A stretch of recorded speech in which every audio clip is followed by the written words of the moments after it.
Hi friends, అందరికీ నమస్తే. ఈరోజు ఎంతో హెల్దీ అండ్ టేస్టీ కర్రీ చేసుకుందాము, పొన్నగంటి కూర.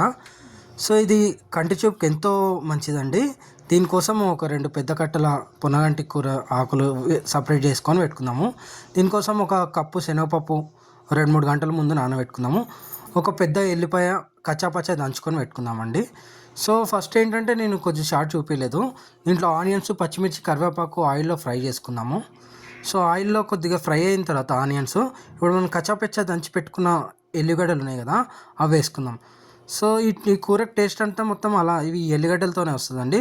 మీరు ఆనియన్స్ కాకుండా డైరెక్ట్ ఓన్లీ ఎల్లిగడ్డలు, ఎండుమిర్చి వేసుకొని కూడా చేసుకోవచ్చు.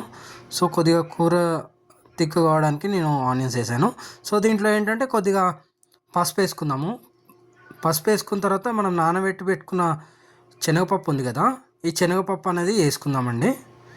సో శనగపప్పు వేసుకొని ఆయిల్లో బాగా పప్పు మొత్తం ఉడికేదాకా మనం మూత పెట్టుకొని ఉడకబెట్టుకుందాము. సో చూడండి, పప్పు మొత్తము ఆయిల్ సపరేట్ అయ్యి పప్పు అంతా ఉడికిన తర్వాత ఇప్పుడు ఏంటంటే మనం కడిగి పెట్టుకున్న పొన్నగంటి ఆకు ఉంది కదా, ఈ పొన్నగంటి ఆకు వేసుకుందామండి.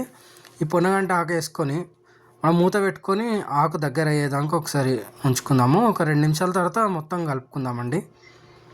కర్రీ అంతా ఒకసారి కలుపుకొని ఈ పప్పులో ఒకసారి పొన్నగంటి ఆకు కలుపుకొని దీంట్లో ఏంటంటే మనం ఇప్పుడే మనము ఉప్పు కారం వేసేసుకుందామండి.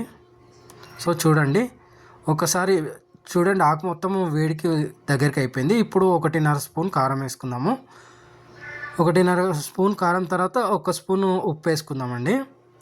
దీంట్లోనే కొద్దిగా 1 స్పూన్ అంతా మనము ధనియాల పొడి కూడా వేసుకొని చిన్న మంట పెట్టుకొని మూత పెట్టి ఉడకచ్చుకుందామండి.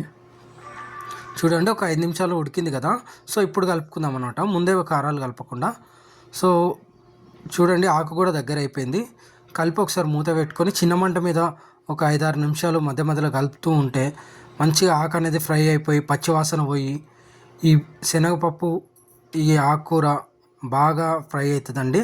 సో చూడ్డానికి టేస్ట్ కూడా చాలా బాగుంటుంది. రోటీ చపాతీలోకి ఎంతో బాగుంటుంది. ఈ పొన్నగంటి కూర కంటి చూపుకి ఎంతో మేలు చేస్తుందండి. మీరు కూడా ట్రై చేసి ఎలా వచ్చిందో చెప్పండి.